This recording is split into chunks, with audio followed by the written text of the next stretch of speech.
Hello everyone, welcome back to my channel IGNOU exams. I hope आप लोगों की preparation अच्छी चल रही होगी और एग्ज़ाम्स भी अच्छे जा रहे होंगे।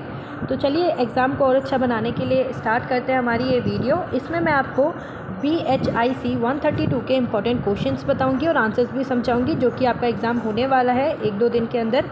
और वो ही ये क्वेश्चन जो मैं बता रही हूँ, इनमें से 100% आपको वहाँ पे मिलेंगे देखने के लिए। 100 मार्क्स का क्वेश्चन पेपर आपको मेरे तरफ से मिल जाएगा वहाँ पे। आप अच्छे से बस उसको लिख के आइएगा, मैं इसकी श्योरिटी आपको दे रही हूँ। बट फिर भी मैं आपको एक चीज़ बता देती हूँ कि मैं एक साइंस बैकग्राउंड से हूँ, तो मुझे ज़्यादा सोशल साइंस की नॉलेज नहीं है। बट आप लोगों के कमेंट इतने सारे थे कि आपको BHIC 132 के ऊपर भी एक वीडियो चाहिए थी, इसलिए मैं आपकी हेल्प के लिए ये बना रही हूँ।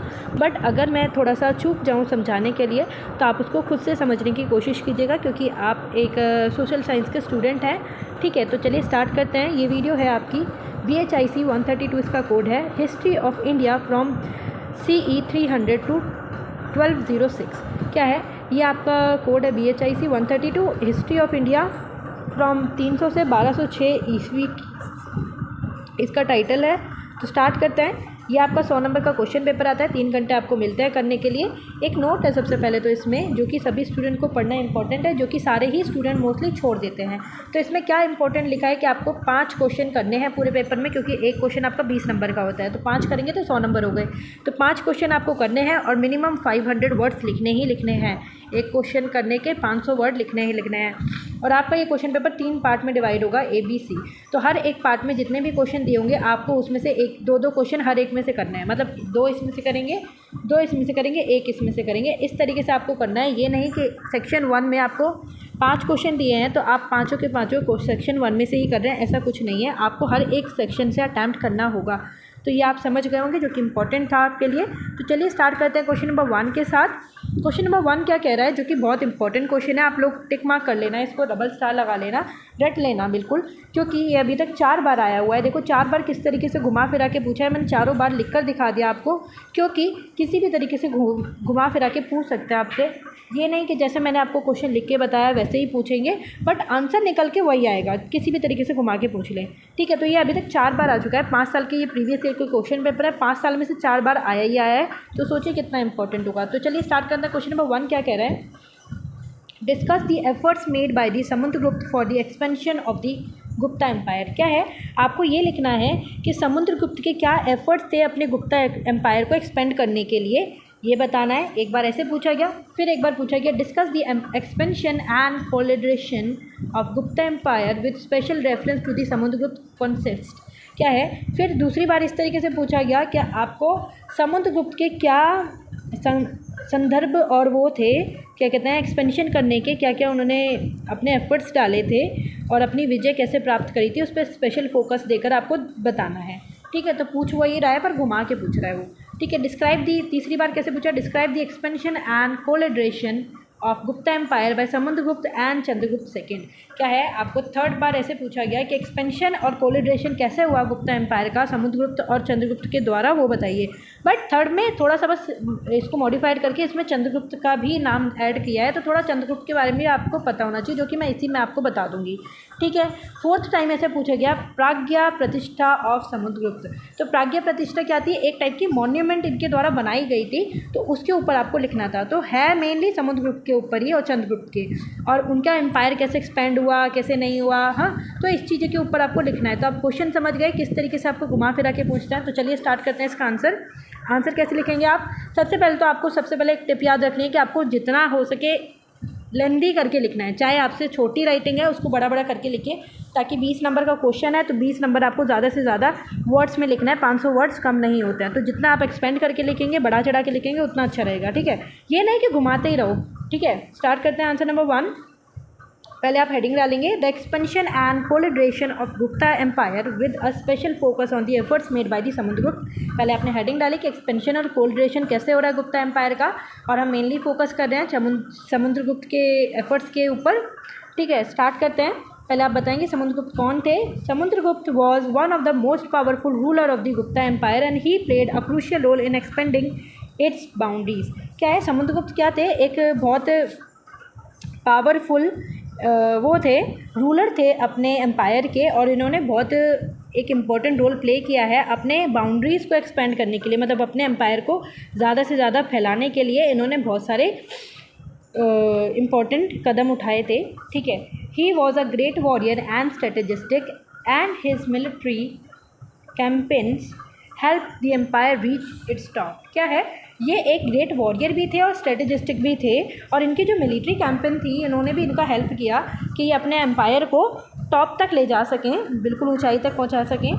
फिर one of the Samudragupta most significant concepts was in the south where he defeated several powerful kingdom like the Cholas, Pandyas and Cheras. क्या है, एक इनका समुद्रगुप्त जी का एक बहुत सिग्निफिकेंट कॉन्सेप्ट था। कॉन्सेप्ट मीन्स विजय प्राप्त की थी इन्होंने एक जगह पर, वो कौन सा था, साउथ में सबसे ज़्यादा इन्होंने राजा महाराजाओं को हराया, उनके किंगडम पे अपनी विजय प्राप्त करके वहाँ पे अपना ही शासन कराया। जैसे कि चोलास, पंड्याज और चेराज, इन लोगों को इन्होंने हराया था समुद्रगुप्त ने, और इनका एम्पायर वहाँ तक भी फैला लिया था इन्होंने। He also defeated the ruler of Kamarupa in the north east and extended his empire boundaries to the bay of Bengal. क्या है, इन्होंने फिर कमरपुरा को भी जो नॉर्थ ईस्ट में लोकेटेड था वहाँ पे भी इन्होंने आक्रमण करके वहाँ पर भी अपनी जीत प्राप्त की और अपनी बाउंड्रीज़ को वे ऑफ बंगाल तक फैला लिया, मतलब साउथ से नॉर्थ तक फैल चुके थे। Samudragupta concerns were not just limited to India, he also expanded his empire, influenced the Central Asia। क्या है, जो इनका लड़ाई झगड़े थे और इनकी जो विजय थी ये सिर्फ इंडिया तक ही लिमिटेड नहीं थी, बल्कि इन्होंने सेंट्रल एशिया पे भी अपना कब्जा जमा लिया था, वहाँ के भी राजाओं महाराजाओं को हराकर। He defeated several tribes in the present day Afghanistan and Pakistan and established his dominance over the region. क्या है, जहाँ पे आज के टाइम पे अफ़गानिस्तान और पाकिस्तान बना हुआ है, वहाँ पे भी इन्होंने सेवरल ट्राइब्स को जो थे वहाँ के उनको हराया और वहाँ पे भी अपनी विजय प्राप्त करी और वहाँ पे भी अपना एक्सपेंड किया एम्पायर को। Apart from the military campaigns, Samudragupta was also a pattern of art and culture.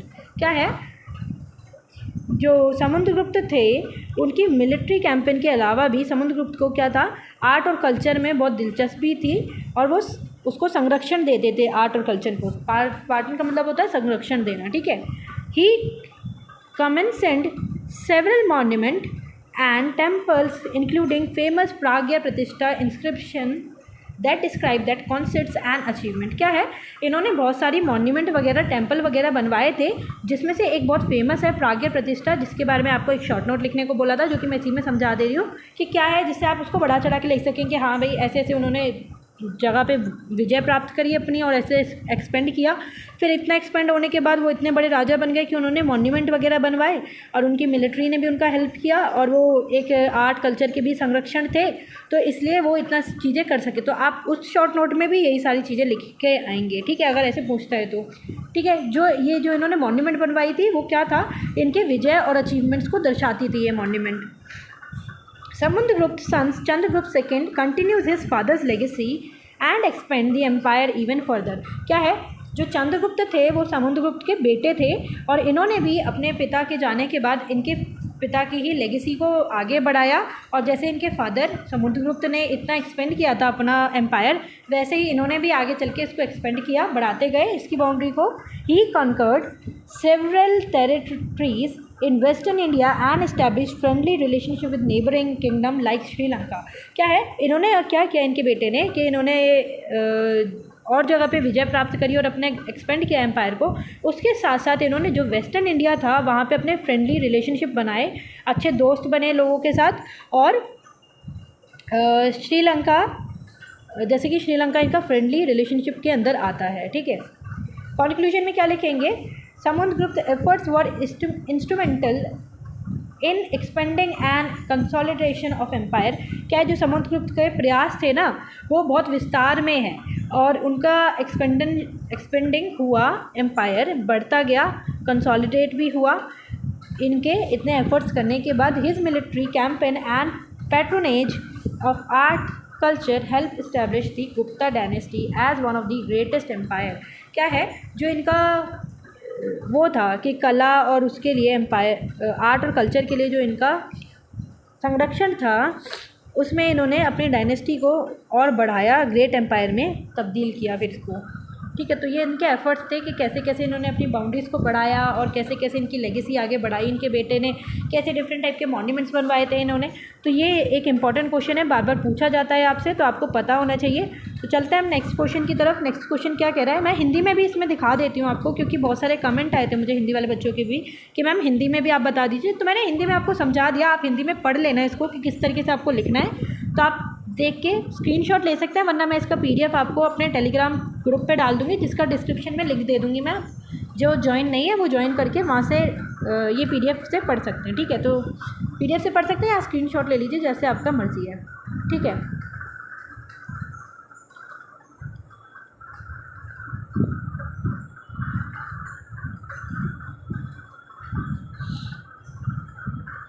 ठीक है, तो ये हिंदी में था। चलिए चलते हैं क्वेश्चन नंबर सेकंड की तरफ। क्वेश्चन नंबर सेकंड देखते हैं। Discuss the nature of monarchial polities of the Kadamba and Chalukya of बादामी।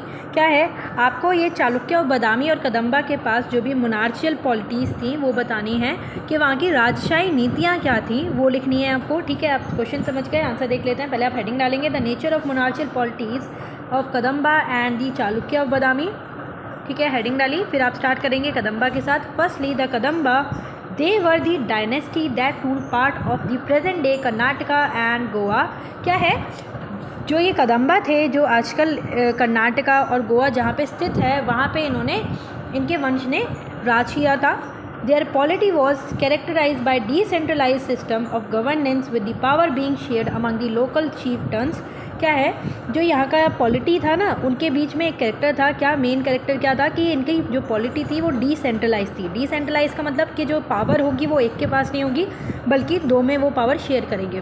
तो इनकी जो पावर होती थी ना, वो गवर्नमेंट और जो वहाँ का चीफ टर्न्स था ना उसके पास शेयर रहती थी। मतलब जो वहाँ का वो होगा, क्या कहते हैं, मालिक टाइप में होगा ना, एक ठेकेदार टाइप में होता है, तो उसके पास भी पावर होगी और वहाँ का गवर्नमेंट होगा उसके पास भी पावर होगी। तो दो में उनकी पावर्स बटी हुई थी, तो डिसेंट्रलाइज था इनका system polity. The king acted as a figure head and was responsible for maintaining law and order. जो यहाँ का किंग था ना कदम्बा का, उसको एक फिगर हेड की तरह ट्रीट करते थे सारे लोग, और उसी का काम था कि वो उसके वहाँ के लॉ कानून भी बनाएगा और उनको पास भी करेगा और उनको चलाएगा भी। The Kadamba also had a strong focus on religion and patronized Brahmanical and Hinduism। क्या है, जो कदम्बा थे उनका मेनली फोकस था कि वो अपने रिलीजन का संरक्षण कर सकें, मतलब धर्मों का संरक्षण करते थे। जैसे ब्राह्मण धर्म है, हिंदुज़म है, उनका संरक्षण करने का काम भी इन्हीं का था, बादामी का। ठीक है, देख लेते हैं दूसरी तरफ। मूविंग ऑन दी चालुक्य और बादामी। चालुक्य और बादामी को देख लेते हैं। Their polity was more centralise with the power being concentrated in the hand of the king. क्या है, जो यहाँ का पॉलिटी था ना बादामी के पास, वहाँ बिल्कुल सेंट्रलाइज था, मतलब कि यहाँ का जो भी एक किंग होगा उसी के पास ही सारी पावर होगी, उसको किसी का शेयर नहीं करनी होगी और वही सारे रूल और रेगुलेशन चलाएगा। They were known for their military powers and expansionist policies। क्या है, जो इनकी सक्षमता थी, शक्ति थी और जो इनका वास्तववादी थी ना, उसके ऊपर इनको जाना जाता था कि भाई ये कितना एक्सपेंड कर चुके हैं अपनी पॉलिटीज़ को और कितनी शक्ति है इनके पास, उसके अकॉर्डिंग इनको जानते थे सारे के सारे लोग। The Chalukya also patronise Jainism, Buddhism and addition to the Hinduism. जो चालुक्य थे ना, इन्होंने संरक्षण दिया जैन धर्म को भी, बुद्ध धर्म को भी और हिंदू धर्म को भी। तो इन्होंने 3 धर्म को संरक्षण दिया था। Both dynasties has a strong Mphasis on the art and architecture. क्या है, जो दोनों राजवंश थे ना, वो वास्तुकला और कला पर बहुत ज़ोर देते थे। ठीक है, आर्ट पर और आर्किटेक्चर पर बहुत ज़ोर देते थे ये दोनों राजवंश। Kadamba were known for their rock cave while the Chalukya built elaborated temple. क्या है, जो कदम्बा थे ना, वो अपनी कटी हुई चट्टान जैसी गुफा बनाते थे, उसके लिए जाने जाते थे। जबकि जो चालुक्य थे उन्होंने फेमस टाइप के टेम्पल्स भी बनाए, जो कि आजकल पट्टाडकल में स्थित है एक टेम्पल, जो कि एक फेमस टेम्पल है विरूपाक्षा, जो कि इन्हीं के द्वारा ही बनाया गया था। मतलब जो चालुक्य थे वो ज़्यादा सेंट्रलाइज सिस्टम था इनके पास और इन्होंने फेमस टाइप के टेंपल भी बनवाए, जबकि जो कदम्बा थे वो एक अपने रॉक कट के लिए जाने जाते थे। In conclusion, while Kadamba had a decentralized system of governance and focus on the religion, क्या है आप कंक्लूजन में यही लिखेंगे कि कदम्बा जो थे वो डिसेंट्रलाइज सिस्टम था उनके पास, और अपना गवर्नमेंट्स को भी और उसको चीफ टर्न्स को भी अपने रूल्स में शामिल करते थे। मतलब ये आपको बढ़ा चढ़ा के लिखना है, मैं आपको समझ लीजिए हेडिंग बता रही हूँ जो आपको ज़्यादा खोल के लिखना है, ठीक है। The Chalukya had a more centralise system with the focus on military expansion and patronising multiple region. जो कदम्बा थे वो सिर्फ 2 रीजन को ही देखते थे, ब्राह्मण और हिंदू को ही ज़्यादा जोर देते थे, उनका संरक्षण करते थे। जबकि जो ये थे चालुक्य बादामी, ये डिफरेंट टाइप के रिलीजन को भी पैट्रोनाइज करते थे। पैट्रोनाइज मीन्स संरक्षण देना। Both dynasties left behind a rich legacy in term of art and architecture that continue एव्यू अस इवन मोर। क्या है, जो दोनों ही राजवंश थे ना, कला और वास्तुकला के मामले में एक प्रसिद्ध विरासत छोड़ के गए हैं जो आज भी हम लोग याद करते हैं उनको देखकर, ठीक है। तो ये एक इम्पोर्टेंट क्वेश्चन है, 1 से 2 बार रिपीट हुआ है, आप देख सकते हैं, हिंदी में भी देख लीजिए। पॉज करके पढ़ लेना। क्वेश्चन नंबर 3 तक चलते हैं। क्वेश्चन नंबर 3 क्या कह रहा है, जो कि बहुत ज़्यादा इंपॉर्टेंट क्वेश्चन है, इसको आप डबल मार्क कर लीजिएगा, डबल स्टार लगा लीजिएगा, बार बार रिपीट हुआ है ये। Give an analytical account of changing social structure in the post Gupta period. क्या है, पोस्ट गुप्ता पीरियड के टाइम पर क्या क्या सोशल स्ट्रक्चर में चेंज आया वो लिखना है आपको। फिर नेक्स्ट टाइम कैसे पूछा गया आपसे, discuss the economy structure in the post Gupta period. मतलब सोशल स्ट्रक्चर आपसे पहले पूछा तो सोशल स्ट्रक्चर के अंदर ही इकोनॉमिक स्ट्रक्चर आएगा। तो नेक्स्ट टाइम आपसे पूछ ले कि इकोनॉमिक स्ट्रक्चर कैसा था पोस्ट गुप्ता पीरियड टाइम पे, तो ये भी सेम ही आंसर आएगा। Discuss the nature of Gupta administration, फिर आपको गुप्ता एडमिनिस्ट्रेशन के जो भी नेचर था वो लिखना है, मतलब कि गुप्ता प्रशासन के प्राकृतिक पर चर्चा करना, ठीक है। Analyse the factor which brought about the disintegration of the Gupta empire. फिर क्या है कि गुप्ता साम्राज्य जो था उसमें कैसे उनका डिसइंटीग्रेट हुआ, मतलब कैसे वो आपस में बट गए थे वो बताना है। तो मतलब सारे गुप्ता एम्पायर का मैं इसमें समझा दूँगी, आप बड़ा करके उसको लिख लेना, ठीक है। तो काफ़ी इंपॉर्टेंट क्वेश्चन है, Gupta empire post Gupta empire के बारे में एक ना एक क्वेश्चन आता ही आता है। तो चलिए स्टार्ट करते हैं। पहले आप हेडिंग डाल देंगे, the changing social structure in the Gupta post Gupta period. Firstly the economic structure, सबसे पहले इकोनॉमिक स्ट्रक्चर मतलब आर्थिक संरचना।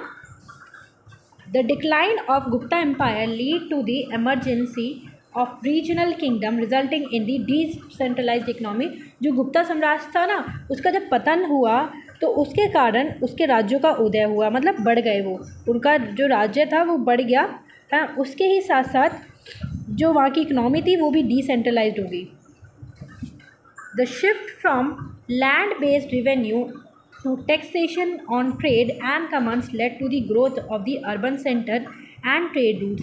क्या है, जो इनका पैसा सारा का सारा आता था लैंड के ऊपर से, मतलब ज़मीन से आता था, कि ज़मीनों से मिलता था, वो अब जाकर शिफ्ट हो गया था कि टैक्स से मिलेगा उनको, जो कर राशि देते हैं सब उससे मिलेगा, और उससे उनके अर्बन सेंटर्स की और ट्रेड रूट की ग्रोथ होती थी। This brought about the raise in the merchant class and an increase in the production of luxury good. क्या है, जो इसकी वजह से जब टैक्स आने लगा इनके पास तो क्या हुआ, जो व्यापारी वर्ग थे ना वो बहुत बढ़ गए, जो मर्चेंट क्लास के लोग थे मतलब व्यापारी वर्ग थे ना, उनकी ग्रोथ बढ़ने लगी और उनके उसमें क्या कहते हैं लग्जरी गुड्स में भी वृद्धि हुई। तो ये इकोनॉमिक स्ट्रक्चर बदला, मतलब बढ़ाई हुई वहाँ पे, कम कुछ नहीं हुआ बस। Moving on to the nature of Gupta administration. क्या है, गुप्ता एडमिनिस्ट्रेशन के बारे में एक शॉर्ट नोट पूछा था वो देख लेते हैं। It was highly centralise with efficient buoyancy. क्या है, जो इनका एडमिनिस्ट्रेशन था बहुत ज़्यादा सेंट्रलाइज था और विकसित था, ठीक है। The king was the head of the administration and he was assisted by ministers and official. क्या है, जो वहाँ का जो राजा था ना उसकी प्रजा के द्वारा ही राजा उन पर शासन करता था, और वहाँ के जो मिनिस्टर्स थे और जो भी राजनीतिक रूप से थे वो उसको हेल्प करते थे। The Gupta period saw advancement in the art literature science and mathematics. क्या है, जब गुप्ता का पीरियड था ना, गुप्ता पीरियड था, तब वहाँ पे लिटरेचर, साइंस और मैथमेटिक्स की भी वृद्धि हुई थी, बढ़ा था, मतलब इसमें ज़्यादा पढ़ाई करने लगे थे लोग। However, several factors lead to the disintegration of the Gupta Empire। क्या है, कुछ फैक्टर्स ऐसे भी थे जिसकी वजह से गुप्ता एम्पायर पूरा बिखर गया था। Firstly, invasion by the Huns weakens the empire military power. क्या है, सबसे पहले जब एक हंस वीकेंड्स इनके एम्पायर में घुस गए थे और इनके मिलिट्री को पूरा तहस नहस कर दिया था। Secondly, internal conflict among the regional ruler resulted in the loss of unity. क्या है, जब रीजनल रूलर आ गए थे इनके पास, तो इनकी जो यूनिटी थी, एकता थी, वो टूटने लगी थी। Lastly, economic factors such as declining trade and agriculture lead to the weakened economy.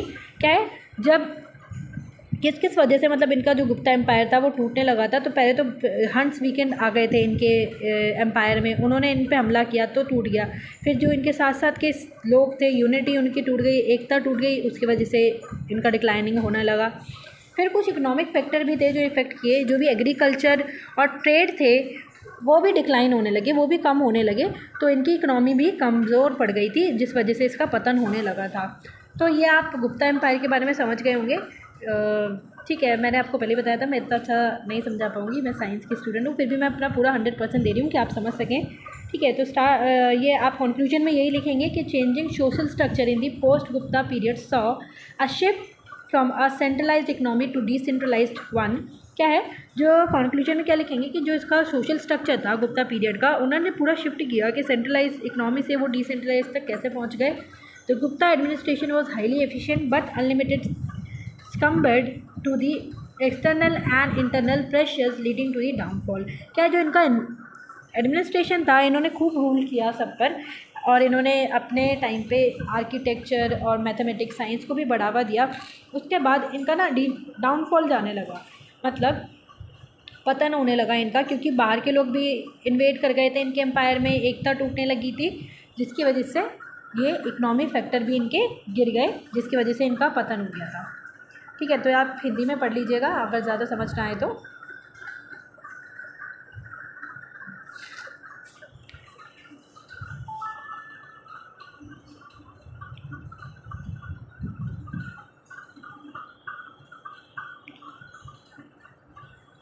Question number 4 देख लेते हैं, जो कि एक इम्पॉर्टेंट क्वेश्चन है, बार बार रिपीट हुआ है। Write a note on the emergency and expansion of the Rashtrakuta empire. क्या है, आपको एक नोट लिखना है कि राष्ट्रकूटा साम्राज्य में कैसे उसका उदय हुआ, मतलब कैसे वो बढ़ा और कैसे एक्सपेंड किया।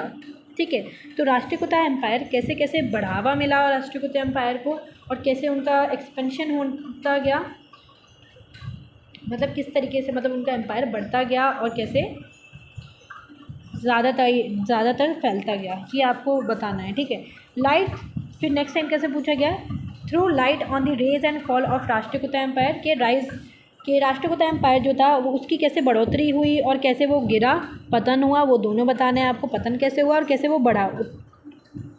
फिर एक बार पूछा था शॉर्ट नोट राष्ट्रकूटा एम्पायर के, राष्ट्रकूटा एम्पायर के बारे में जो भी आप जानते हैं वो शॉर्ट नोट में लिख दीजिए। तो राष्ट्रकूटा एम्पायर के बारे में अभी तक 3 बार क्वेश्चन आ चुका है, तो इंपॉर्टेंट है, ये भी देख लेते हैं। The Rashtrakuta empire one of the most powerful empire in the India. जो राष्ट्रकूटा एम्पायर था वो बहुत पावरफुल एम्पायर था इंडिया के अंदर एक। Rashtrakuta empire emerged in the Deccan region of the India, it with its capital Manyaketa. It was founded by the Danti Durga who overthrew the Chalukya dynasty। क्या जो राष्ट्रकूट साम्राज्य था ना वो भारत के इंडिया के डेक्कन एरिया में था, और जिसकी राजधानी क्या थी, जिसकी कैपिटल थी मान्यकेता इसकी राजधानी थी। और जो इसके फाउंडर थे, मतलब जिन्होंने इसकी स्थापना की थी, वो कौन थे, दंती दुर्गा द्वारा ये इनका राज्य जो भी था राष्ट्रकूट था वो स्थापित किया गया था, और इन्होंने साथ में चालुक्य के वंश के साथ मिलकर इसको चलाया था। The empire expanded rapidly under the succession including the Govinda second and Amoghavarsha और गोविंदा सेकेंड, जो 2 इनके किंग थे, उनके साथ साथ इनका एम्पायर बहुत एक्सपेंड होता गया, बढ़ता गया, इनके वजह से जल्दी इसको ग्रोथ मिली इनके एम्पायर को। राष्ट्रकूटा वर known for their military powers and the patronage of the art and literature। क्या जो राष्ट्रकूट के जो सैन्य शक्ति थी ना, वो कला और साहित्य कला के संरक्षण थे और ये इसी के लिए जाने जाते थे। They also had a strong influence on the South Indian architects with their distinctive style of the temple construction। क्या है, जो साउथ में मंदिर वगैरह बने थे उसकी आर्किटेक्चर के लिए भी इनकी ही वास्तुकला का गहरा प्रभाव दिया था इन्होंने। ठीक है, मतलब जो आर्किटेक्ट वगैरह हुए थे वहाँ पे, आर्किटेक्चर कंस्ट्रक्शन हुआ था, टेंपल वगैरह बनाए गए थे साउथ इंडिया के अंदर, उनमें इनका ही हाथ था। यही वहाँ के लोगों को इन्फ्लुएंस करते थे कि वहाँ पे टेंपल वगैरह बने। However the empire began to decline in the 9th century, the empire began to decline in the 9th century due to the internal conflict and external invasion। क्या है, 9वीं शताब्दी जब आई तो उनका जो एम्पायर था उसका भी पतन होने लगा, मतलब गिरावट आने लगी, क्योंकि उनके इंटरनल कॉन्फ्लिक्ट होने लगे कुछ, और बाहर के लोगों ने भी आक्रमण कर दिया था, बाहर के लोग भी इनके अंदर घुस आए थे। The Cholas dynasty and western Chalukya were among the power that challenge the Rashtrakuta.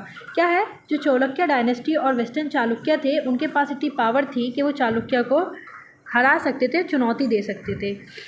फिर क्या हुआ, in the 10th century the Rashtrakuta regained some of their power under the Krishna third. क्या है, जो 10वीं शताब्दी जब आई तो राष्ट्रकूटा ने कृष्णा जो थे उसको अपने कुछ पावर उसके अंडर दे दी थी, मतलब उन्होंने कृष्णा थर्ड ने इनकी पावर छीन ली थी इनसे।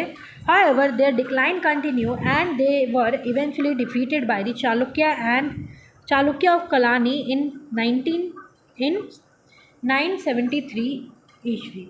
क्या है, जब इनका डिक्लाइनिंग ऐसे ही चलता रहा, इनका पतन होते रहा, मतलब ये गिरते रहे, और तो क्या हुआ कि जो वहाँ के चालुक्य के कलानी थे इन्होंने इन पर विजय प्राप्त कर ली, इनको हरा दिया था 973 के अंदर, 973 ईस्वी के अंदर। Overall the Rashtrakuta empire a significant role in the Indian history and left a lasting legacy in art and architecture. क्या है, अगर ओवरऑल देखा जाए मिला जुला के तो क्या है, जो राष्ट्रकूटा एम्पायर था उन्होंने बहुत इंपॉर्टेंट रोल अपना प्ले किया था, सिग्निफिकेंट रोल प्ले किया था इंडियन हिस्ट्री के अंदर, बट फिर भी उनकी लेगेसी और आर्ट और कल्चर पीछे रह गए, जो आज भी हम देखते हैं। Despite it eventual decline, it remain an important part of India rich culture heritage। इनका फिर भी पतन होने के बाद भी अगर देखा जाए तो इंडिया के रिच कल्चर हेरिटेज के अंदर इनका नाम अभी भी रहेगा। ठीक है, तो ये एक इम्पॉर्टेंट क्वेश्चन है, इसको नोट कर लेना आप, बार बार ये पूछा ही जाता है, आप हिंदी में भी पढ़ लीजिए इसको।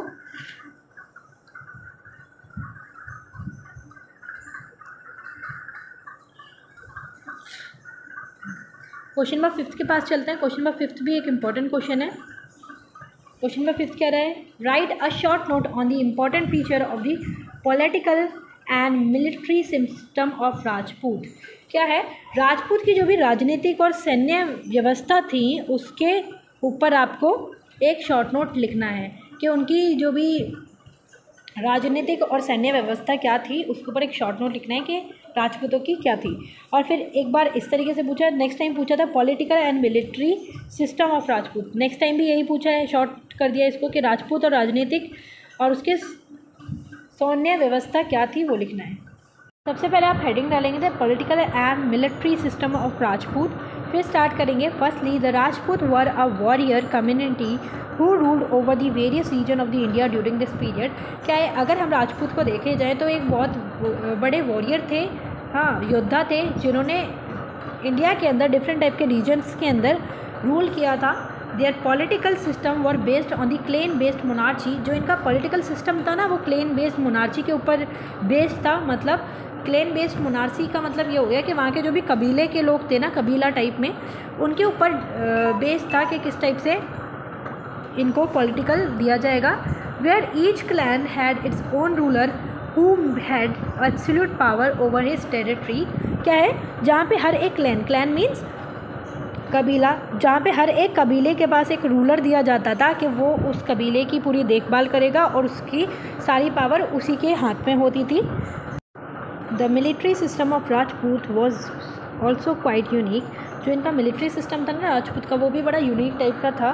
दे were known for their bravery chivalry on the battle field. जो युद्ध की भूमि होती थी ना, उसमें ये अपने बहादुरी के लिए और वीरता के लिए जाने जाते थे। The Rajput practised a form of welfare called guerrilla warfare which involved the surprise attack and ambushes on the enemy force। क्या है, जो एक युद्ध होता था उसके नियम इन्होंने अपनाए, जो कि था एक गुरिल्ला युद्ध था। जो इसमें नियम क्या थे कि ये अपने जो भी एनिमी होंगे, जो भी इनके दुश्मन होंगे, उन पे सरप्राइज़ अटैक देंगे, मतलब एक बिना बताए अटैक करना और एक घात लगा के देखना। पहले तो एम्बुशेस का मतलब होता है घात लगा के उस पर हमला करना, कि पहले से उस पर एक नज़र मार के रखना और उनको सरप्राइज़ अटैक देना और घात लगा के उन पर अटैक करना। ये गुरिल्ला वारफेयर के नियम थे, उसके अकॉर्डिंग ये लड़ते थे। They also had a strong cavalry which was their main strength in the battle. क्या है, इनके पास एक क्लेवरी मीन्स होता है घुड़सवार, ठीक है। एक घुड़सवार सेना थी इनके पास बहुत स्ट्रॉन्ग, जिसकी वजह से इनकी जो बैटल थी, जो युद्ध होते थे, वो बहुत अच्छी जाती थी, मतलब स्ट्रॉन्ग था ये बहुत, जो इनको हेल्प करता था युद्ध में। Another important feature of Rajput political and military system was their code of honour. क्या है कि एक इम्पॉर्टेंट फीचर और था इनके राजपूत के अंदर, कि जो इनका सौम्य व्यवस्था थी ना, वो बहुत सम्मान सहित थी, कि हाँ सम्मान होना चाहिए इनके अंदर, सबसे मेन चीज़ ये था। और राजपूताना धर्म इनका अलग था। They also code emphasis valour loyalty honour above all else. क्या है, ये किसके लिए जाने जाते थे कि ये बिल्कुल वीरता के साथ लड़ेंगे, कोई चीटिंग वगैरह नहीं करेंगे, लॉयल रहेंगे और हमेशा सम्मान के लिए लड़ते थे ये। It was considered shameful for a Rajput to retreat or surrender in the battle. क्या है, ये राजपूत जो थे ना, इनको बड़ा वैसे लगता था कि अगर इनके लिए बहुत शर्मनाक बात हो जाएगी अगर ये किसी भी युद्ध में हार गए या फिर इन्होंने वहाँ पे मतलब घुटने टेक दिए, तो ये इनके लिए बहुत शर्मनाक बात थी, इसलिए ये हर जगह पे जीतते ही थे ज़्यादातर। Finally the Rajput also had a complex system of alliance and marriages. क्या है, जो ये राजपूत थे ना, इनका बहुत कॉम्प्लेक्स सिस्टम था कि ये अलायंस बनाते थे लोगों के साथ और मैरिजेस के भी थ्रू के दूसरों के साथ शादी कर लेते थे। मैरिजेस होती थी एक दूसरे के फैमिली में, मतलब राजपूताना के अंदर दूसरे जो भी किंगडम होंगे वहाँ पे जाके ये मैरिज करते थे, तो वहाँ के भी जो एम्पायर था वो भी इनका हो जाता था। तो ऐसे इनका अलायंस बढ़ता जाता था, which help them expand there territories and strengthen the political power. जो ये मैरिजेस करते थे ना, उसके क्या होता था, अलायंस बढ़ता था इनका और इनकी टेरिटरीज और एक्सपेंड होती जाती थी, जिससे इनकी पॉलिटिकल पावर भी बढ़ती थी। They often formed alliance with the other Rajput clans और their neighbouring kingdom through the marriage alliance. क्या है, ये अपने जो भी राजपूत क्लेन थे, मतलब राजपूतों के कबीले थे, उनके साथ अलायंस बनाते थे अपने, और जो भी डिफरेंट टाइप के इनके पड़ोसी राज्य थे, पड़ोसी देश थे, उनके साथ शादी वगैरह करके अपने अलायंसेस बढ़ाते थे। Overall the political military system of Rajput was characterised by the strong sense of honour bravery loyalty.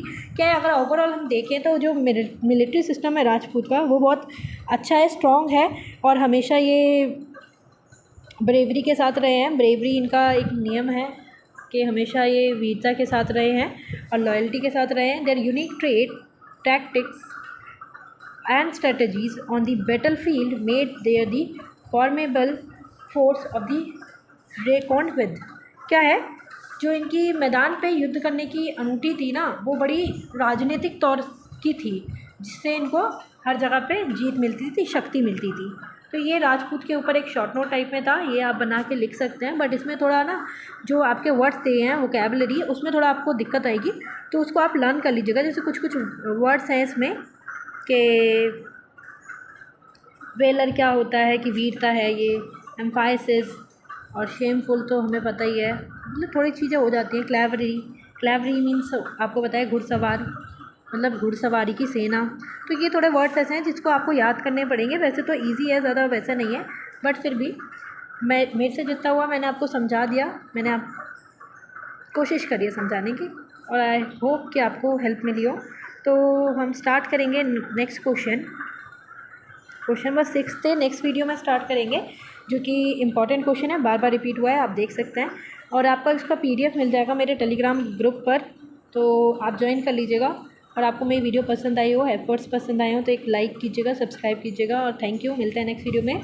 एक प्यारा सा कमेंट ज़रूर कर दीजिएगा ताकि मैं भी मोटिवेट हूँ और आपके लिए ऐसे ही टाइम निकाल के वीडियोस बना सकूँ और अपना हेल्प कर सकूँ आपके लिए जितना हो सके, क्योंकि एक साइंस बैकग्राउंड और एक सोशल साइंस बैकग्राउंड दोनों बहुत अलग हो जाते हैं, तो दोनों को कंबाइन करना बहुत मुश्किल है, क्योंकि आपको भी पता है एक टीचर सारे सब्जेक्ट नहीं पढ़ा सकता। बट फिर भी मैं थोड़ा हेल्प कर रही हूँ कि हाँ, आप लोगों को आंसर्स वगैरह तो मिल जाएँ, वो बात अलग है आपको मेरा समझ आए या ना आए, बट फिर भी थोड़ा हेल्प कर रही हूँ। तो एक कमेंट कीजिएगा ताकि मैं भी मोटिवेट हूँ और ऐसे ही आपके लिए और वीडियोस लेते आऊँ। तो मिलते हैं नेक्स्ट वीडियो में। Thank you for watching.